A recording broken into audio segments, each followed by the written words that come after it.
प्रिय छात्रों, हिंदी के इस शिक्षण सत्र में आपका हार्दिक स्वागत है।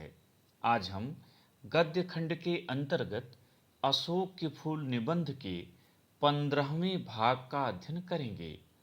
प्रस्तुत अंश में लेखक आचार्य हजारी प्रसाद द्विवेदी जी ने अशोक के माध्यम से मनुष्य की बदलती हुई मनोवृत्ति के परिणाम की विवेचना की है।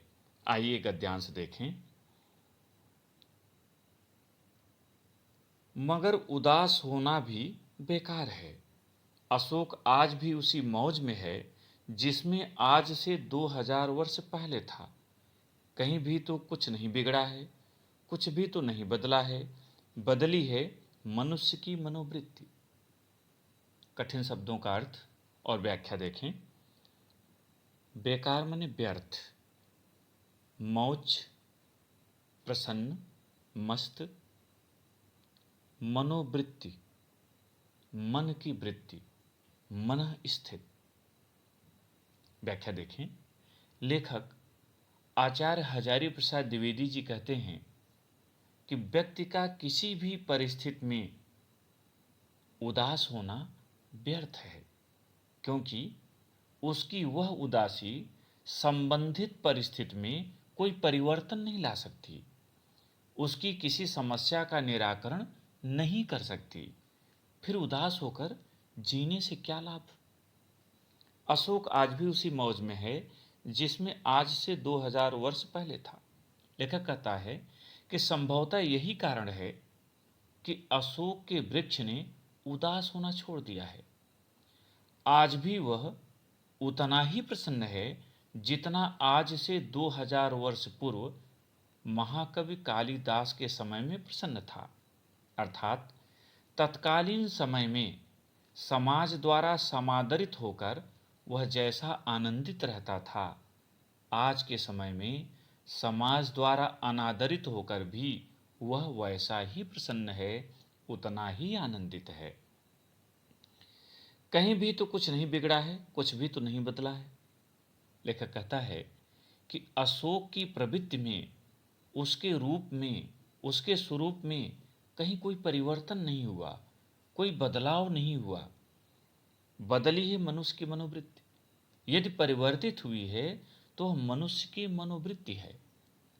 मनुष्य की परिवर्तित मनोवृत्ति का ही परिणाम है कि वह जिस अशोक वृक्ष को कभी अत्यंत श्रद्धा और विश्वास के साथ अपने जीवन का अभिन्न अंग मानता था, आज उसी वृक्ष को उसने बिल्कुल भुला दिया है, विस्मरण कर दिया है। यदि बदले बिना वह आगे बढ़ सकती तो शायद यह भी नहीं बदलती। लेखक कहता है कि मनुष्य की मनोवृत्ति परिवर्तित हुई है, और इसलिए परिवर्तित हुई है कि उसका परिवर्तित होना आवश्यक है। यदि बिना परिवर्तन के भी काम चल जाता तो मनुष्य की मनोवृत्ति भी परिवर्तित न होती, और यदि वह न बदलती और व्यावसायिक संघर्ष आरंभ हो जाता, मशीन का रथ घर घर चल पड़ता, विज्ञान का सावेग वेग के साथ धावन गति चल निकलता, तो बड़ा बुरा होता।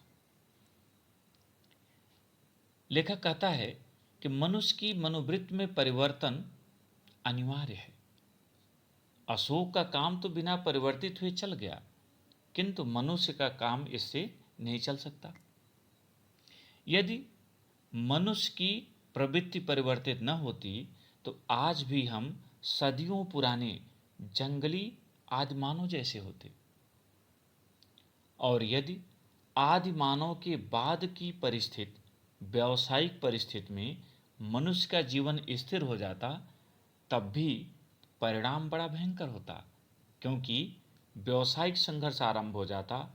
मशीनी रथ पर जिनका नियंत्रण होता, चंद लोग, मुट्ठी भर लोग जो मशीनी यंत्रों में कुशल होते, उन्हीं के हाथों में रोजगार सिमट कर रह जाता, और अन्य लोग इससे वंचित रह जाते, दीनहीन रह जाते, तो निश्चित ही यह बड़ा बुरा होता, क्योंकि समाज में तो इससे और विकराल रूप बनता, बड़े बड़े संघर्ष आरंभ हो जाते। तात्पर्य है कि लेखक का कहना है कि हमें उदास होकर जीवन व्यतीत नहीं करना चाहिए, क्योंकि उदास होने से किसी समस्या का निराकरण नहीं हो सकता। यही कारण है कि अशोक ने उदास होना छोड़ दिया है। वह जितना 2000 वर्ष पहले प्रसन्न था, उतना ही आज भी है। उसके स्वरूप में कोई परिवर्तन नहीं हुआ, किंतु मनुष्य की मनोवृत्ति बदली, क्योंकि बिना बदले वह आगे बढ़ नहीं सकती। यदि वह बिना बदले आगे बढ़ती तो हमारा स्वरूप आदिम होता, जो उचित नहीं था। और व्यावसायिक युग में यदि मनोवृत्ति न बदलती, कार्य के तरीके न बदलते, तो चंद लोग ही पूरे विज्ञान के कारण सारी चीज़ों पर अधिकार कर लेते और समाज में एक बड़ा संघर्ष उत्पन्न हो जाता, शेष लोग दीन हो जाते। आज के पाठ में इतना ही। प्रश्न उत्तर देखें। पहला प्रश्न, प्रस्तुत गद्यांश का शीर्षक तथा लेखक का नाम लिखिए। उत्तर, प्रस्तुत गद्यांश का शीर्षक अशोक के फूल तथा लेखक का नाम आचार्य हजारी प्रसाद द्विवेदी है। कहीं कहीं आपको डॉक्टर हजारी प्रसाद द्विवेदी लिखा हुआ मिलेगा, वह भी उत्तर सही है, क्योंकि इन्हें मानद रूप में पीएचडी की उपाधि प्राप्त हो चुकी थी। दूसरा प्रश्न, रेखांकित अंश की व्याख्या कीजिए। और यहाँ पर रेखांकित अंश है, मगर उदास होना भी बेकार है, अशोक आज भी उसी मौज में है जिसमें आज से 2000 वर्ष पहले था, कहीं भी कुछ नहीं बिगड़ा है, कुछ भी तो नहीं बदला है। उत्तर, लेखक आचार्य द्विवेदी जी कहते हैं कि व्यक्ति का किसी भी परिस्थिति में उदास होना व्यर्थ है, क्योंकि उसकी उदासी से उसकी समस्या का निराकरण नहीं हो सकता। फिर उदास होने से क्या लाभ? संभवतः इसी कारण अशोक ने उदास होना छोड़ दिया है। वह प्रत्येक परिस्थिति में प्रसन्न रहता है। आज से 2000 वर्ष पूर्व महाकवि कालिदास के समय में समादरित होकर अशोक जितना प्रसन्न था, उतना ही आज वह अनादरित होकर भी प्रसन्न है। उसमें कोई भी विकार उत्पन्न नहीं हुआ है, उसमें कोई भी परिवर्तन नहीं हुआ है। तीसरा प्रश्न, लेखक की दृष्टि में उदास होना क्यों बेकार है? उत्तर, लेखक की दृष्टि में उदास होना बेकार है, क्योंकि उदासी से संबंधित परिस्थितियों में कोई परिवर्तन नहीं होता।